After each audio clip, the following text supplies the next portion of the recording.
Work wins over talent when talent doesn't work.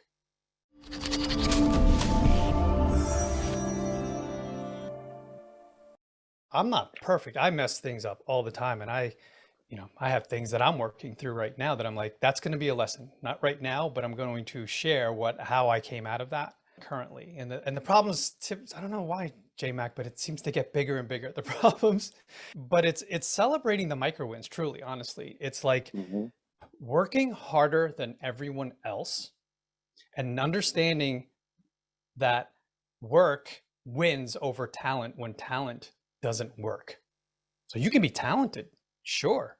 And those people we know, we grew up in high school with those, and it was annoying. They wouldn't study or do anything. I was one of those people, actually. Didn't study, and then you would get decent grades, right? I would phone it in. I wouldn't study. I'd get a B minus. Imagine if I freaking tried. But imagine those people that are talented that don't work. So imagine if you work, you'll beat those people. Imagine if you're talented and you work, you're going to crush. So whenever I'm in crushing mode, man, a lot of really cool things happen, right?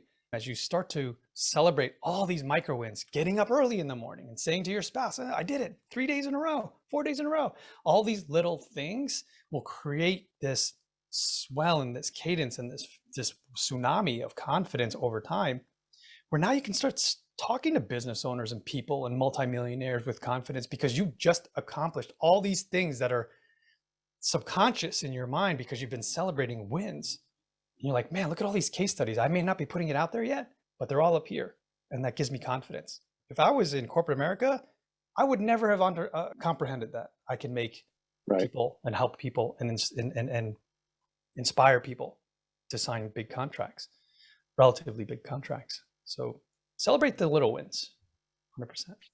That's so important because especially high achievers, we forget to celebrate along the way. We just keep on moving the goalpost back. It's like, okay, Sean Acker talks about this in his TED Talk. Like, okay, I got good grades. I need to get better grades. I have a good car. I want to get a better car. I got a nice house. I want to have a better house. And you just continue to move success over the cognitive horizon. And when you do that, it leaves you to this place of like, more and more and more, the words of the devil, more and now.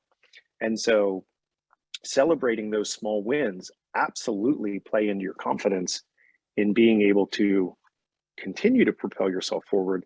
But if you never stop to celebrate the wins, some people, despite obvious success, feel like they've never accomplished anything because they're continuing to chase the further goalpost that's down the way, that they never get that satisfaction of when is it enough. And so I think that's a really good piece.